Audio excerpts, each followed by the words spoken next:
wa ala asrofil anbiya'i wal mursalin wa ala alihi wa sahbihi ajma'in amma ba'du.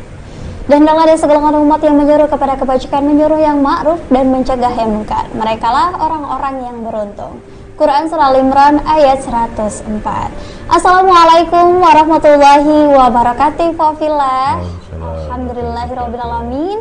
Assalatu wassalamu ala asrofil anbiya'il mursalin wa ala alihi wa sahbihi ajma'in. Nah, tentunya alhamdulillahirabbil alamin, bersyukur kita panjatkan kepada Allah Subhanahu wa taala. Karena seperti biasa, ikhwah fillah rahimakumullah, para pemirsa M2 TV Mujahidin Pontianak dan live langsung di Radio Mujahidin 105,8 FM di program Halal Yuk. Insya Allah dari pukul 10 hingga pukul 11 waktu Indonesia Barat, ikhwah fillah.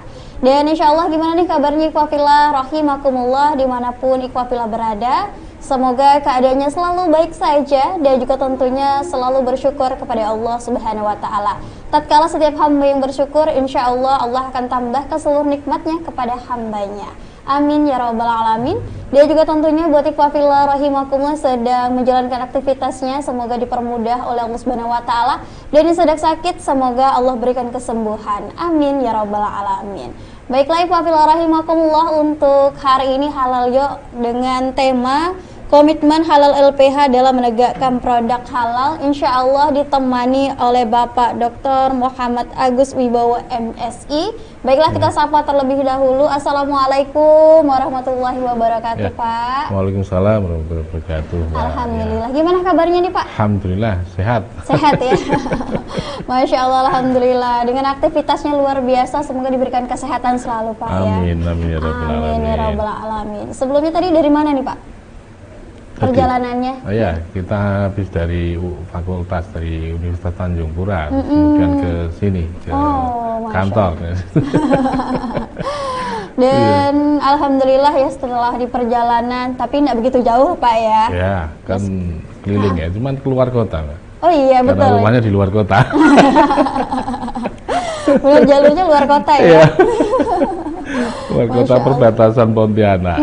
Perbatasan, sama nih Pak, saya juga datangnya luar kota nih Pak ya. Satu nasib ya. Satu nasib.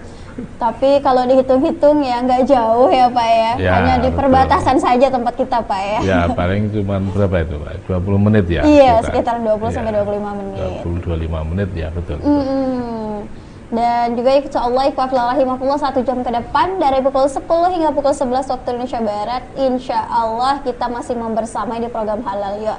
Dan langsung saja untuk Bapak Muhammad Agus Wibowo untuk memberikan pengantar ya untuk di tema hari ini. Ya, baik. Assalamualaikum warahmatullahi wabarakatuh. Alhamdulillah, LPPM MUI merupakan salah satu lembaga yang selalu komitmen di dalam mensertifikasi halal. Saudara semua, tadi temanya adalah komitmen halal. LPH di dalam menjaga kehalalan produk, kan seperti itu. Jadi kalau kita melihat bahwa kehalalan produk itu adalah merupakan dambaan dari masyarakat Muslim Indonesia. Tapi saya yakin tidak hanya masyarakat Muslim juga, tapi sekarang trennya itu adalah masyarakat secara keseluruhan. Karena ada kepercayaan dari publik bahwa ya sesuatu yang halal itu sesuatu pasti baik, kan gitu ya, karena memang di dalam prinsip untuk kehalalan itu adalah halalan thayyibah. Maka kita tidak bisa terus menuntut saat pelaku usaha tanpa juga melihat komitmen kehalalan dari LPH. Nah, kalau kita melihat maka ada 3 hal yang harus dilihat, gitu ya, Pak. Jadi tapakan kan gitu ya. Pertama adalah komitmen sebelum sertifikasi, artinya ketika di dalam pendaftaran. Nah, bagaimana LPH itu juga turut mensukseskan di dalam pendaftaran produk yang akan mensertifikasi halal. Jadi di situ biasanya ada semacam sosialisasi bagaimana produksi halal seperti itu, kemudian apakah perusahaan atau suatu usaha itu bisa memenuhi kehalalan produk, atau bagaimana kehalalan produk itu bisa dicapai. Karena seseorang yang kemudian memiliki itikat baik untuk mensertifikasi halal, itu adalah sudah suatu modal gitu. sudah suatu itikat yang baik kan gitu ya. Nah yang kedua itu adalah komitmen halal itu adalah di dalam perjalanan ketika kita melaksanakan audit, proses audit. Maka di dalam proses audit itu juga harus LPH itu juga harus memiliki komitmen kehalalan. Gini Mbak, banyak sekali juga di sekarang ini ada informasi yang ini entah benar atau tidak. Jangan sampai kemudian produk yang tersertifikasi halal itu kemudian tidak dilaksanakan audit kan gitu ya. Nah, ketika muncul produk yang disertifikasi halal kemudian dia tidak dilaksanakan audit, maka itu menjadi kemudian persaksian dia menjadi tidak betul. Kenapa? Karena sertifikasi halal itu adalah kita meng-cross-check-kan antara apa yang disampaikan oleh pelaku usaha dengan apa yang terjadi di lapangan, gitu ya. Bisa juga seseorang pelaku usaha itu menyampaikan A, tetapi juga ternyata yang B yang ada, gitu ya. Maka hal-hal seperti itu harus diperhatikan. Dan halal itu tidak hanya terbatas hanya sekedar bahan juga, tetapi halal itu juga meliputi fasilitas. Bagaimana kehalalan itu kemudian menjadi batal gara-gara fasilitas yang digunakan itu merupakan fasilitas yang kemungkinan dipakai bersama atau tidak halal dedicated, ya dipakai bersama dengan produk yang non halal, sehingga memungkinkan produk yang dikonsumsi, produk yang diproduksi itu hasilnya adalah merupakan hasil yang merupakan terkontaminasi haram. Berarti bergabung ya, mutanajis kan gitu ya. Jadi ketika dia mutanajis maka jatuhnya adalah haram. Nah dalam proses itu juga seorang auditor, seorang LPH juga harus, ketika dia punya auditor maka dia juga harus menerapkan ke dalam auditornya agar ada kemandirian, ada ini bahwa di dalam dia mengaudit kemudian tidak terpengaruh. Makanya auditor tidak diperkenankan menerima imbalan kan gitu ya Mbak ya, selain dari sogokan, karena itu adalah merupakan komitmen dari LPH, bagaimana LPH menerapkan kehalalan produk kan gitu ya, menjamin kehalalan produk yang disertifikasi. Kenapa? Karena kalau seseorang itu sudah menerima pemberian seperti model rasuah kan gitu kan, maka itu akan mengakibatkan independensinya dari seorang auditor. Padahal auditor itu harus independen, kan gitu, sesuai dengan aturannya. Kalau memang dia tidak halal ya kita sampaikan tidak halal. Kalau dia halal ya kita sampaikan dia sampaikan halal kan gitu ya. Nah walaupun seperti itu biasanya auditor juga akan memberikan solusi bagaimana produk seseorang itu bisa tersertifikasi halal. Bukan kemudian ini hitam, ini haram, kemudian ini halal kan gitu. Tetapi ketika seseorang sudah punya niat, ada kesalahan di dalam sesuatu yang tidak disengaja karena ketidaktahuannya, maka dia harus diberi pengertian bahwa hal seperti itu harus disingkirkan. Produk-produk seperti ini harusnya dipisahkan dari produk yang. Nah, terus kemudian yang ketiga itu Mbak, bahwa komitmen halal dari suatu LPH itu adalah bagaimana halal itu tidak kemudian hanya sekedar sampai pada ketika diaudit itu selesai kan gitu ya. Pasti ada proses ya betul ya? Bagaimana proses itu diterapkan. Maka LPH itu harus menerapkan pada dirinya dan juga pada perusahaan bagaimana pengawasan itu. Nah, pengawasan yang dilakukan itu bisa juga merupakan pengawasan seperti pengawasan tak terjadwal, inspeksi tak terjadwal itu Mbak, audit tak terjadwal. Berarti itu tiba-tiba hadir gitu ya. Betul, mendadak, ya? Betul. Ketika itu bisa juga karena ada laporan, karena juga kita melihat titik kritisnya. Lu ini biasanya aktif laporan kok tidak ada laporan kan gitu. Kenapa? Karena setelah audit itu ada kewajiban dari pihak pelaku usaha untuk selalu melaporkan kepada LPPOM MUI selaku LPH tentang adanya perubahan-perubahan. Kalau dia ada perubahan kan gitu ya, semisal ada perubahan karyawan yang dia sebagai auditor halal internal, maka itu dilaporkan. Ada perubahan SK-nya kan gitu ya, itu dilaporkan. Ada perubahan yang lain, fasilitas dan yang itu harus dilaporkan. Kenapa? Karena hal seperti itu harus dilakukan. Kenapa? Karena kalau perubahan itu terjadi, maka tentunya manajemen juga akan berubah. Yang selanjutnya setelah itu adalah kita menuntut kepada pelaku usaha untuk melakukan audit internal. Karena kehadiran lembaga penyelia halal atau auditor itu di situ kan tidak setiap saat. Dia datangnya hanya waktu itu dan nanti kalau ada tak terjadwal, maka komitmen selanjutnya adalah bagaimana dia menuntut dari pelaku usaha untuk menyiapkan sistem manajemen di perusahaan itu agar dia selalu dalam keadaan produknya adalah produk-produk halal. Apa itu? Membentuk satu tim manajemen halal, melaksanakan auditing halal kan gitu ya, di lingkungan perusahaan. Jadi seperti itu Mbak. Jadi ada 3 tahap yang kita lakukan. Jadi banyak ya proses-prosesnya sebenarnya Pak. Ya betul, ya. ini adalah merupakan satu komitmen kan gitu ya. Jadi tidak hanya dari sana langsung halal gitu. Iya betul. Karena kebanyakan mungkin orang menganggapnya bahwa ketika sudah halal maka sudah selesai. Sudah selesai. Iya, padahal masih ada proses selanjutnya, ada tim dadakan juga. Tim dadakan, ya. Yang dimana yang tiba-tiba tidak lapor tadi Pak ya, dan memungkinkan mungkin ada terjadi satu hal. Ya. Nah, Latifahullah rahimakumullah, dan pastikan Ikhwafillah selalu tuning ya di 105,8 FM dan juga para pemirsa MTV Busyairin Pontianak. Untuk program Halal Yuk masih berlangsung ya hingga pukul 11 waktu Indonesia Barat. Setelah tadi pengantar ya Pak, kita jeda dulu. Nah insya Allah kita masih melanjutkan kembali. Tetaplah bersama kami di media dakwah Anda.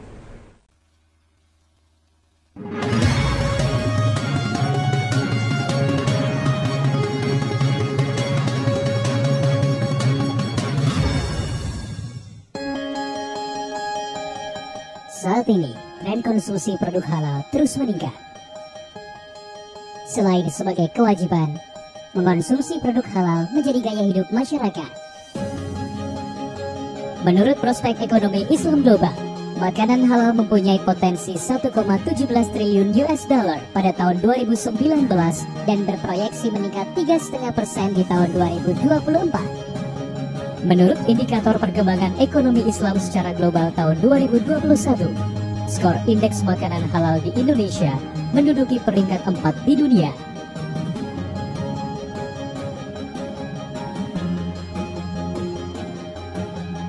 Karena produk yang halal pasti aman untuk dikonsumsi. Menjadi yang terdepan dalam menjamin kehalalan produk merupakan tuntutan. LPPOM MUI hadir menjawab tuntutan tersebut untuk menjadi lembaga pemeriksa halal yang profesional dan terpercaya dalam menyediakan produk halal untuk memberikan ketentraman bagi umat. Sejak berdiri pada tahun 1989, LPPOM MUI telah hadir menjadi yang terdepan dalam solusi jaminan halal melalui layanan prima, solusi yang berpusat pada pelanggan, dan teknologi inovatif.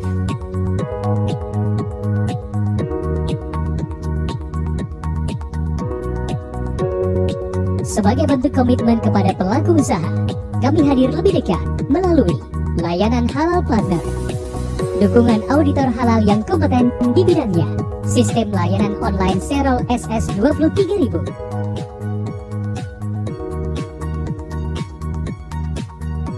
dan laboratorium yang didukung peralatan yang terkalibrasi dan fasilitas pendukung.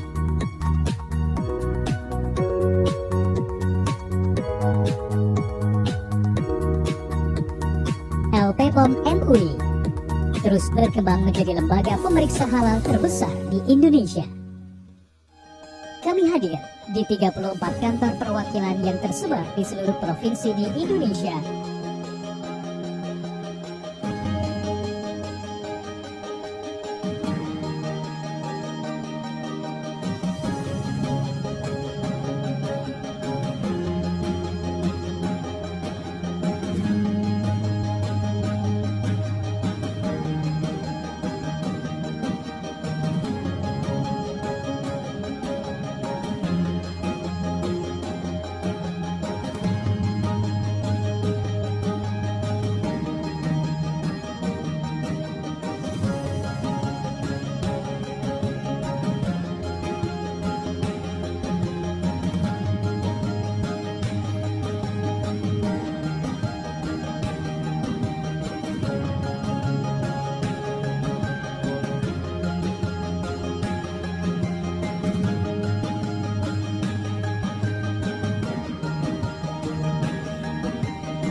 Dan 4 kantor perwakilan di China, Korea, dan Taiwan dengan pelanggan yang tersebar di berbagai negara.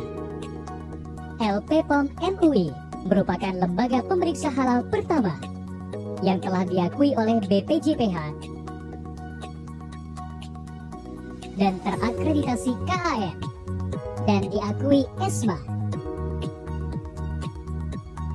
Kami turut serta dalam memajukan ekonomi kerakyatan dengan program Corporate Social Responsibility, dengan membantu korban bencana alam, program peduli masyarakat sekitar, dan memfasilitasi para pelaku usaha mikro dan kecil terpilih yang ada di Indonesia. Dengan mengusung nilai integritas, handal, sinergi, antusias berinovasi, dan nomor satukan pelanggan atau ISA, LPPOM MUI terus berupaya menjadi lembaga pemeriksa halal yang menyediakan layanan kelas dunia dalam menyediakan produk halal untuk memberikan ketentraman bagi umat.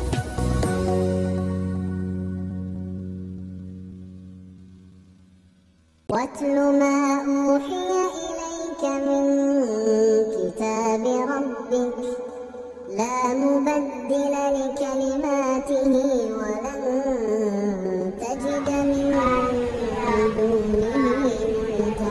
Alhamdulillahirrahmanirrahim. Insyaallah kembali lagi bersama Ukti Indah menemani di ruang dengar dan juga para pemirsa MTV Mujahidin Pontianak 1 jam ke depan insyaallah, dan tentunya hingga pukul 11 waktu Indonesia Barat di program Halal Ya. Dan tadi setelah kita mendengarkan pengantar ya dari Pak Agus yang menjelaskan ada 3 tahap ya Pak mengenai komitmen ya sebagai dari produk halal ini dan juga tentunya masih banyak lagi penjelasan yang perlu kita ketahui. Baiklah Pak Fila rahimakumullah, langsung saja kita sambut Pak Agus kembali ya untuk bisa menjelaskan yang lebih sejelas-jelasnya nih Pak. Boleh silahkan. Iya, jadi gini Pak, jadi komitmen tadi saya sampaikan bahwa ada 3 hal, 3 tahapan gitu ya, 3 tahapan. Bahwa 3 tahapan itu di awal dalam sertifikasi itu adalah bagaimana lembaga LPH, lembaga penyelia halal itu harus mensukseskan di dalam proses sertifikasi halal. Kemudian di tahap pelaksanaan itu adalah tahap auditing kan gitu ya Mbak ya. Maka LPH itu juga harus menegakkan bagaimana kehalalan suatu produk itu bisa berjalan. Kemudian juga tahap yang terakhir itu adalah bagaimana pengawasan itu selalu dilakukan kan gitu ya. Karena memang seperti ini, kunci dari sertifikasi, kesuksesan sertifikasi halal itu adalah komitmen kan gitu ya. Nah di komitmen itu adalah kuncinya ada tiga tahapan tadi. Jadi tahap awal, tahap pelaksanaan, dan juga tahap auditing seperti itu. Nah kalau 3 kunci itu kemudian terlewatkan, maka itu akan menjadi sertifikasi halal menjadi seperti momok ketika kunci pertama ya. Jadi biasanya pada kunci pertama itu adalah ketika sosialisasi bagaimana pelaku usaha itu kita sosialisasikan itu adalah bagaimana pelaku usaha itu untuk menyiapkan keperluan untuk ketika halal itu atau produk mereka itu bisa tersertifikasi halal dan gitu ya. Jadi di situ adalah kita disampaikan juga bahwa semua dia harus punya komitmen juga kan gitu ya, bahwa pelaku usaha itu harus punya komitmen di dalam mensertifikasi halal kan gitu ya, komitmen agar produknya itu selalu tersertifikasi halal. Nah itu kita terapkan, jadi ada sejak dulu ya, sejak awal sebelum ada BPJPH, LBPOM MUI itu selalu menerapkan hal seperti itu, karena itu menjadi salah satu syarat. Dan bahkan bukan hanya syarat itu, kalau tidak ada komitmen dari pelaku usaha, maka sertifikasi halal itu menjadi tidak bisa. Kan kayak seperti ini Mbak, orang mau menikah, kemudian tidak punya janji nikah, kan gitu kan nggak bisa kan. Maka janji nikah itu adalah komitmen, kan gitu ya. Nah janji nikah apakah itu tidak harus dia tidak kemudian dituangkan, dia harus dituangkan. Kan gitu kan, dia harus dituangkan dalam bentuk tuangan tertulis. Maka kita biasanya kalau seseorang nikah punya buku nikah, buku akad nikah itu kan. Nah, apakah kemudian itu cukup sah kan gitu ya, ada saksi-saksinya sudah cukup kan. Nah maka kayak seperti itu, saksi ada 2, maka LBPOM MUI itu sebagai lembaga penyelia halal, maka lembaga penyelia halal itu harus juga saksinya harus 2 minimal. Pakai saksi juga. Iya ya, betul. Pak, ya? Saksi itu siapa? Auditor kan gitu ya. Jadi ketika seseorang sudah melakukan akad ini ya, akad halal, saya sudah niat, maka itu harus dipersaksikan oleh siapa? Auditor. Maka auditornya harus ada. Kalau di dalam syariat itu auditor untuk saksi itu adalah minimal 2, maka sama di dalam sertifikasi halal yang ditetapkan oleh LBPOM selaku LPA itu adalah 2 orang saksi. Gitu ya, makanya ketika kita audit itu selalu 2 orang kan gitu ya. Jadi nah ini karena apa? Karena memang tuntutannya kan tidak kemudian ini cukup 1 orang. Nah kalau seperti kita 1 orang kemudian nyatakan dia halal itu kan menjadi persaksiannya gimana secara syar'i kan, ini ya nggak boleh. Kenapa? Karena tuntutan seperti itu. Karena memang auditor itu adalah merupakan wakil dari ulama kan gitu ya. Nah itu dari sisi saksi. Nah komitmen itu juga dadanya adalah pelaku usaha itu menyiapkan, karena dia sudah berkomitmen, maka sebagai komitmennya dia harus menyiapkan auditor halal internal kan gitu ya, penyelia halal internal. Maka dia harus siapkan orang-orangnya yang kepingin menjamin keberlanjutan halal di perusahaan itu. Kita sampaikan biasanya, Bapak-bapak Ibu disiapkan saja untuk pelaku. Dan syaratnya adalah seorang yang beragama Islam. Ya, yang selanjutnya adalah seluruh bahan harus tersertifikasi halal. Nggak boleh kemudian kita sudah sudah komitmen ada bahan yang tidak tersertifikasi halal, kan gitu ya. Nah itu pemenuhan ya Pak ya. Pemenuhan selanjutnya adalah fasilitas. Nggak boleh kemudian fasilitas itu tercampur dengan produk untuk produksi yang lain.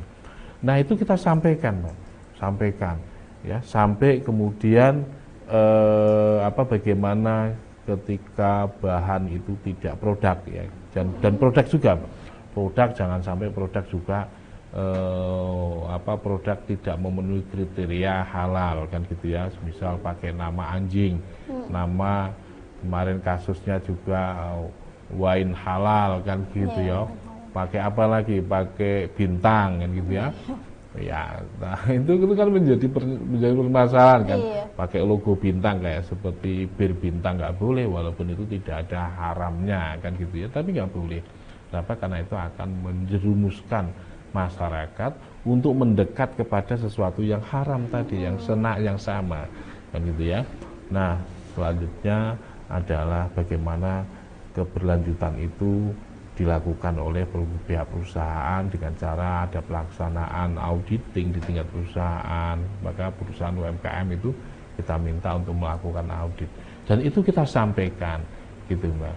Nah, ketika kita melakukan audit, sebelum itu mereka menyampaikan dokumen-dokumennya kan gitu ya. Nah, ketika kita melakukan audit, maka audit itu adalah berdasarkan dokumen yang sudah ditetapkan.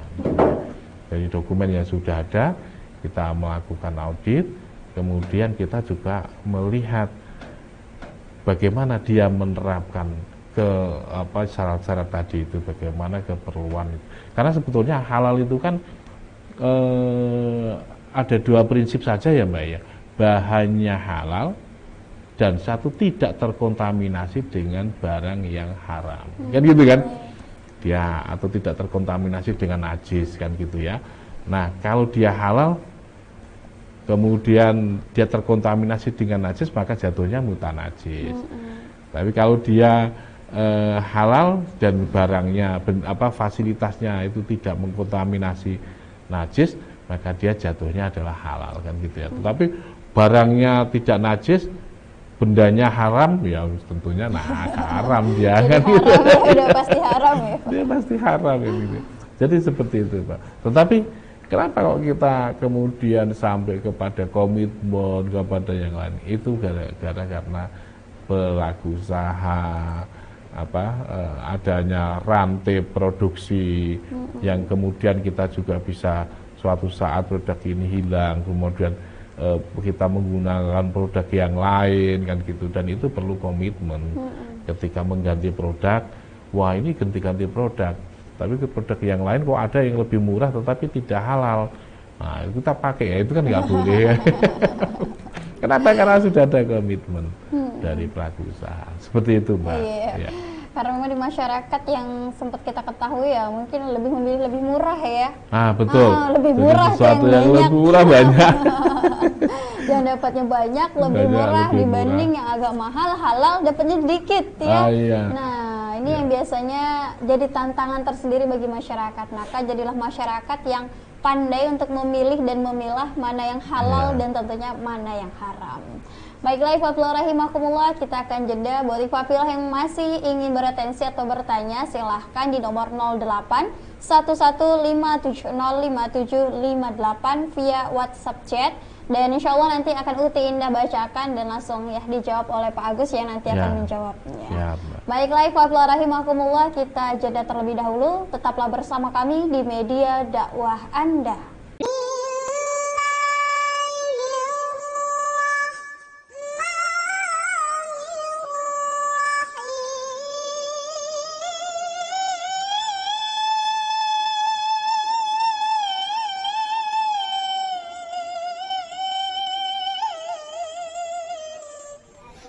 Alhamdulillahirrahmanirrahim. Insyaallah kembali lagi bersama Utida, masih menemani di program Halal Yo. Tentunya para pemirsa F2 TV Musyahidin Pontianak dan juga para pendengar setia di 105,8 FM di Radio Mujahidin. Dan insyaallah Ikhwafilah 15 menit terakhir nih, segmen terakhir sekaligus closing yang menemani di program yang sudah Ikhwafilah nantikan. Dan insyaallah untuk selanjutnya masih materi lagi Pak ya. Ya, masih dengan informasi-informasi mengenai juga tentang komitmennya sebagai auditor juga, ya komitmen juga untuk produk halalnya. Dan insya Allah langsung aja kepada Pak Agus, disilahkan untuk menjelaskan. Iya, baik. Terima kasih Mbak Indah. Jadi memang tadi kan kita komitmen halal. Kalau kita tadi lihat bahwa produksi halal itu sebetulnya mudah kan gitu ya. Gak mungkin kita semisal kalau kita tanyakan produksi halal mak kita kan gitu ya, mak ini halal atau tidak kan, kita mungkin besok nggak dimasakkan.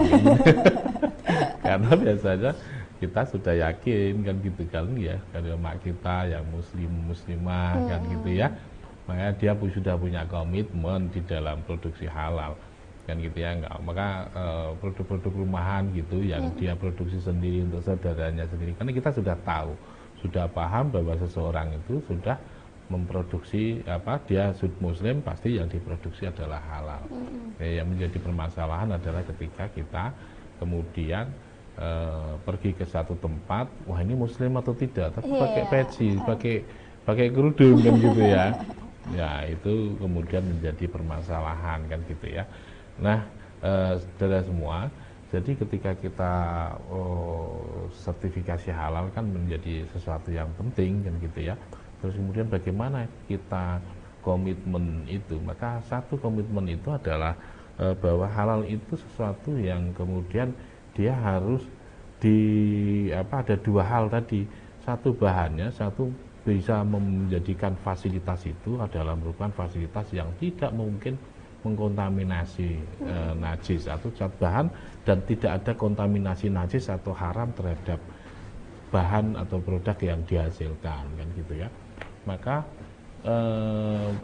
prinsip itu kemudian dijelaskan kan gitu ya, bagaimana dia bisa ini. Maka tadi kan kami jelaskan bahwa itu harus ada komitmen, itu harus ada tim orang yang dari perusahaan yang menjamin kehalalan, menjaga kehalalan produknya, agar produk komitmen itu menjadi sinambung terus menerus terjaga kan gitu ya. Bahwa kemudian produk juga jangan sampai kemudian ini sudah halal produk bahannya, tapi begitu produk jadi itu jangan sampai kemudian mengakibatkan persepsi yang lain kan gitu ya. Contoh, ketika produk itu dinamakan sebagai wine, maka kita punya persepsi wine itu adalah yang terbersit di benak kita itu adalah sesuatu yang haram. Nah ini wine, nah ini menjadi bingung masyarakat. Jadi jangan sampai produk itu juga mengakibatkan masyarakat itu bingung kan gitu ya. Nah itu, maka seperti itu. Nah Mbak Indah, bahwa di dalam produksi halal itu harus menjaga hal-hal seperti itu, sehingga jangan sampai kemudian dia hanya terputus pada hari itu saja, tetapi ketika diaudit tetapi untuk selanjutnya.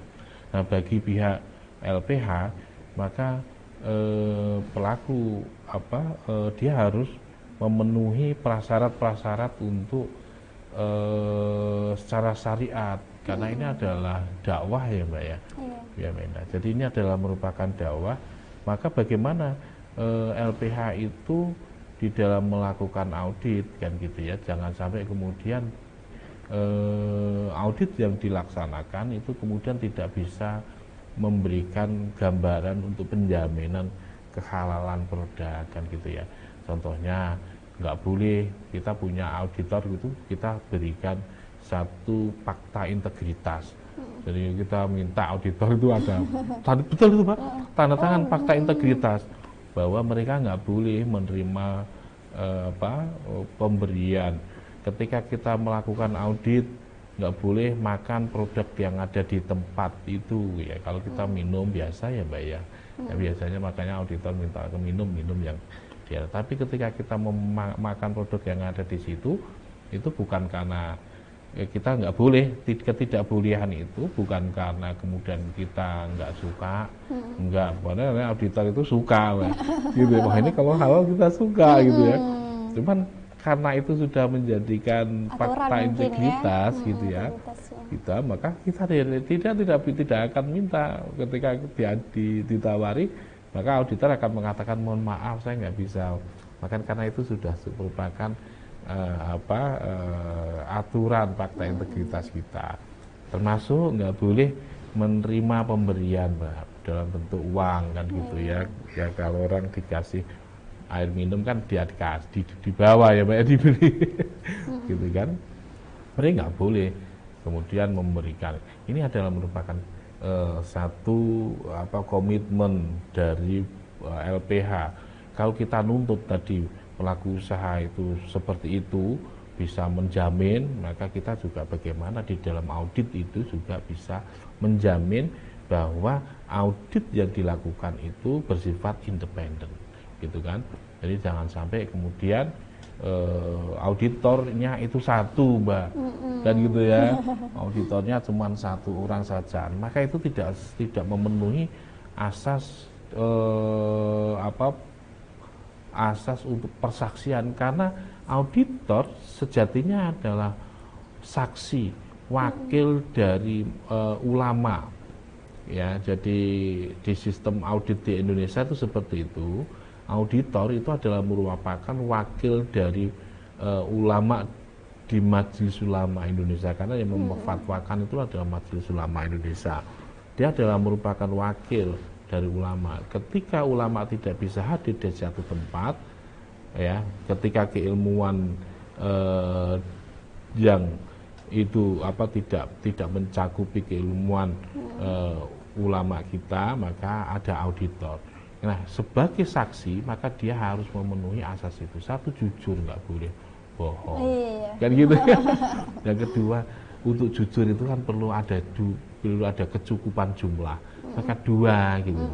Jadi jumlah dua orang, karena kalau kita mau, tadi saya sampaikan kalau seorang mau nikah, nah kita kan saksinya ada dua, gitu kan, saksi dari keluarga laki-laki, saksi dari keluarga perempuan, biasanya gitu diambil. Tapi sebetulnya tidak harus seperti itu, ada 2 orang saksi sudah cukup kan, gitu, bahwa ini itu nikah, gitu kan, maka 2 orang mengatakan ya dia sudah nikah, itu adalah sudah betul, maka prinsip kesaksian seperti itu. Jadi itu adalah komitmen. Terus kemudian auditor harus ada komitmen gitu. Kemudian juga tidak boleh kemudian mengambil pemberian kan gitu ya. Nah, di samping itu juga perlu ketika sudah ada audit sudah selesai, maka LPH itu bagaimana? LPH itu berkomitmen untuk selalu menjaga bahwa produk yang dia audit itu adalah selalu dalam keadaan halal, seperti itu ya. Nah, makanya ketika kita melakukan audit itu kan kemudian pembiayaannya tidak seperti itu. Kenapa? Karena ada kesinambungan seperti itu, gitu ya. Jadi karena ada kesinambungan, maka kemudian itu untuk menjamin kehalalan dari produk tersebut, gitu, Mbak. Rahimahkumullah, setelah tadi ya mengetahui mengenai komitmen dan juga itu sebagai independen setiap diri ya harusnya, ya, Pak. Betul. Jadi ketika auditor itu harus punya independensi, kan nggak boleh kemudian auditor hanya gara-gara dikasih apalagi hilap-hilap ya, Pak. Iya, hilap nggak boleh kan gitu ya, Mbak. Ya, kesengajaan ini kan kemudian diinikan, makanya auditor LPP MUI biasanya kita tidak perkenankan untuk itu, Mbak. Untuk diberi itu suap, karena rasuah itu memang tipis ya, seolah-olah wah ini kan enggak ini gitu ya. Tapi zaman Rasulullah ada sahabat yang kemudian diberi oleh sahabat karena dia mengambil, saya lupa sahabat namanya, dan gitu ya, ketika dia membantu menarik, karena ada seorang sahabat nggak sempat untuk menyampaikan zakatnya zakat malnya ke ke Amirul Mukminin ya, ke Rasulullah ya waktu itu ya, ke zakat mal itu. Maka kemudian ada inisiatif dari pihak sahabat yang pengelola zakat mal itu, kemudian datang ke sahabat itu yang tidak sempat itu, kemudian dia mengambil zakat mal itu, yang itu harusnya adalah merupakan tugas dari tugas dari orang yang berzakat kan gitu ya. Tapi kemudian beliau yang orang yang muzaki ya, yang menzakat itu kemudian memberikan hadiah kepada petugas zakat itu, kemudian petugas zakat nyampaikan kepada Rasulullah, ya Rasulullah, saya dapat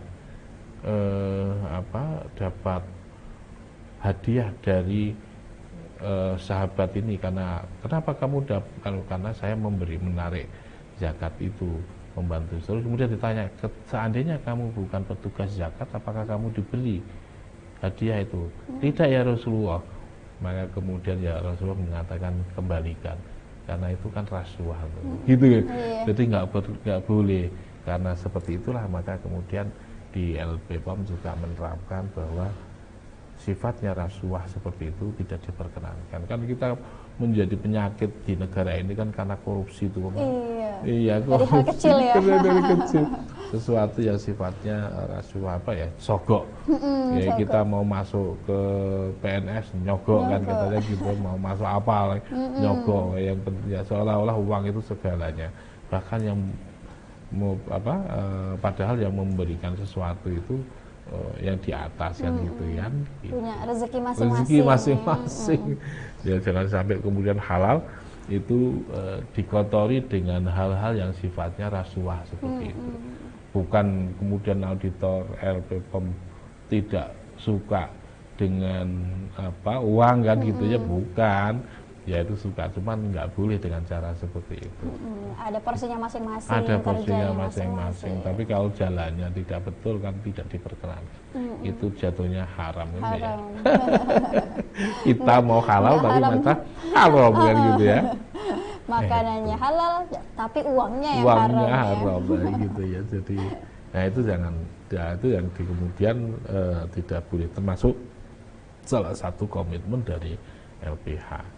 Ya memang itu kita wanti-wanti terus itu, jangan sampai kemudian ya. Terus kemudian komitmen itu juga adalah bagaimana LPH selalu meningkatkan kemampuan dari auditor, ya Mbak ya. Jadi maka kita selalu ada pelatihan, Mbak, ada pelatihan setiap saat, misal tentang bahan, kayak kemarin ada kasus Karmin yang kemudian difatwakan oleh Tajul Masail ya, yang haram, sementara MUI memfatwakan, sudah lama memfatwakan halal kan gitu ya. Itu kemudian itu digali lagi, diberi ke auditor, kenapa kok duduk perkaranya kan gitu, kenapa MUI kemudian memfatwakan halal kan gitu ya. Jadi itu disampaikan, dan itu pelatihan-pelatihan itu bagaimana dikasihkan terus.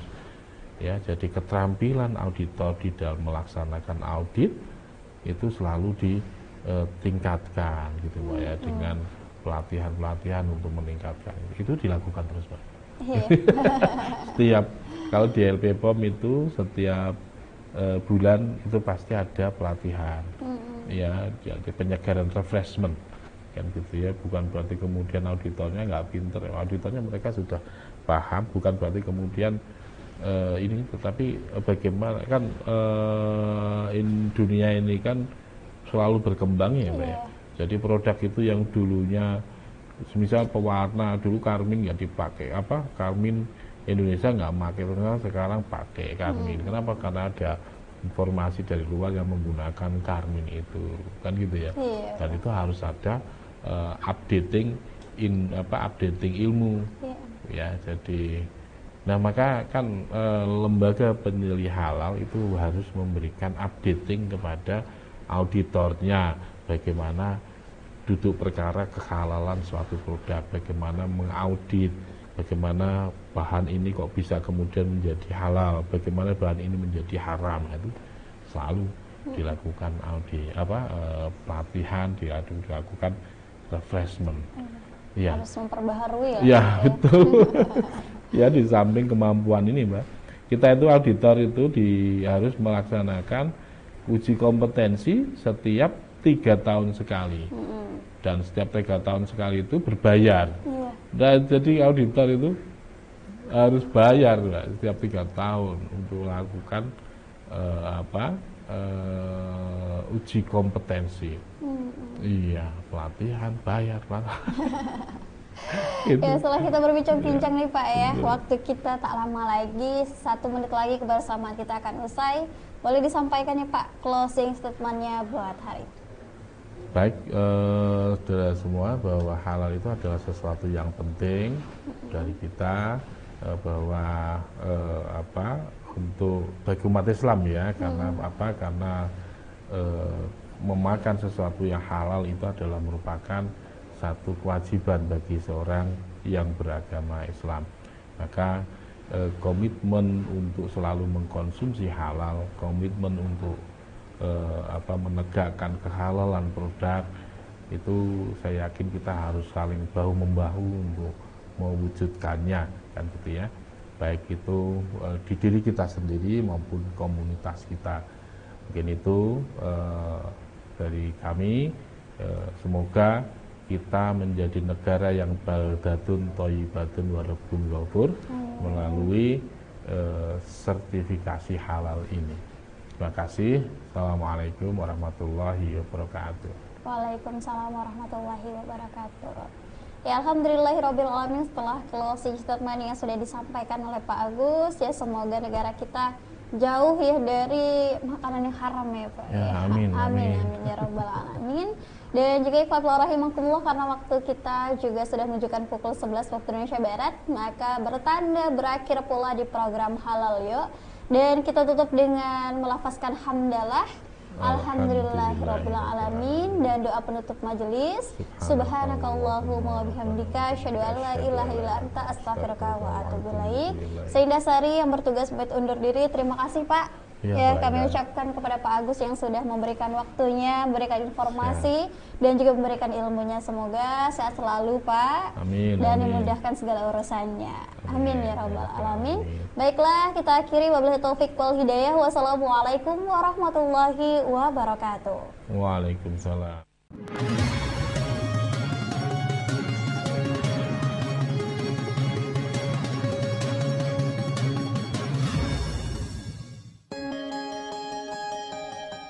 Saat ini, tren konsumsi produk halal terus meningkat.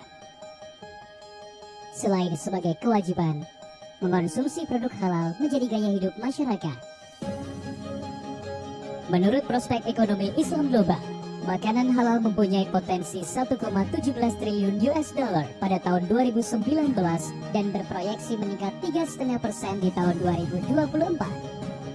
Menurut indikator perkembangan ekonomi Islam secara global tahun 2021, skor indeks makanan halal di Indonesia menduduki peringkat 4 di dunia.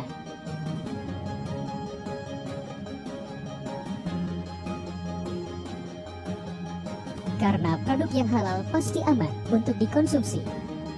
Menjadi yang terdepan dalam menjamin kehalalan produk merupakan tuntutan. LPPOM MUI hadir menjawab tuntutan tersebut untuk menjadi lembaga pemeriksa halal yang profesional dan terpercaya dalam menyediakan produk halal untuk memberikan ketentraman bagi umat. Sejak berdiri pada tahun 1989, LPPOM MUI telah hadir menjadi yang terdepan dalam solusi jaminan halal melalui layanan prima, solusi yang berpusat pada pelanggan, dan teknologi inovatif.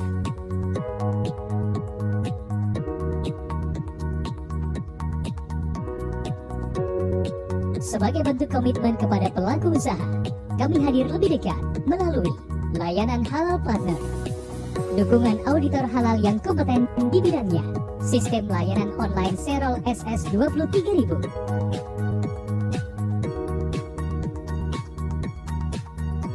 dan laboratorium yang didukung peralatan yang terkalibrasi dan fasilitas pendukung.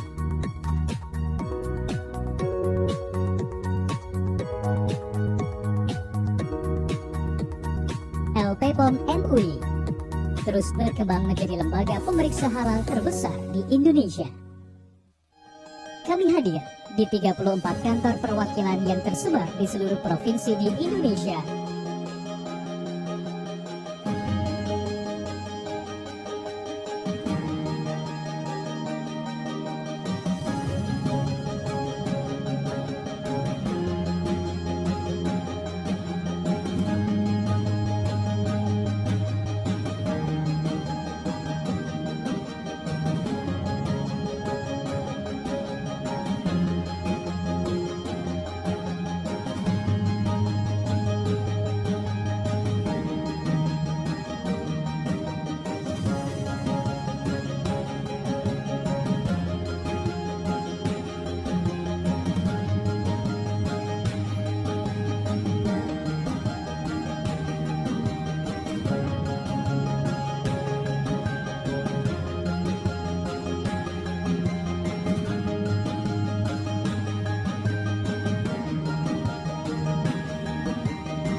dan 4 kantor perwakilan di China, Korea, dan Taiwan, dengan pelanggan yang tersebar di berbagai negara.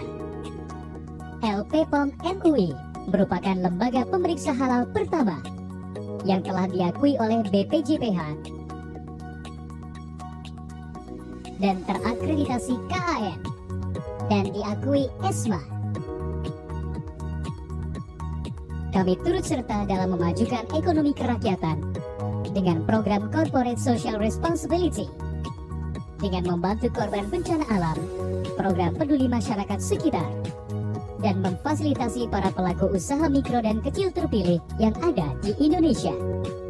Dengan mengusung nilai integritas, handal, sinergi, antusias berinovasi, dan nomor satukan pelanggan atau ISAN, LPPOM MUI terus berupaya menjadi lembaga pemeriksa halal yang menyediakan layanan kelas dunia dalam menyediakan produk halal untuk memberikan ketentraman bagi umat.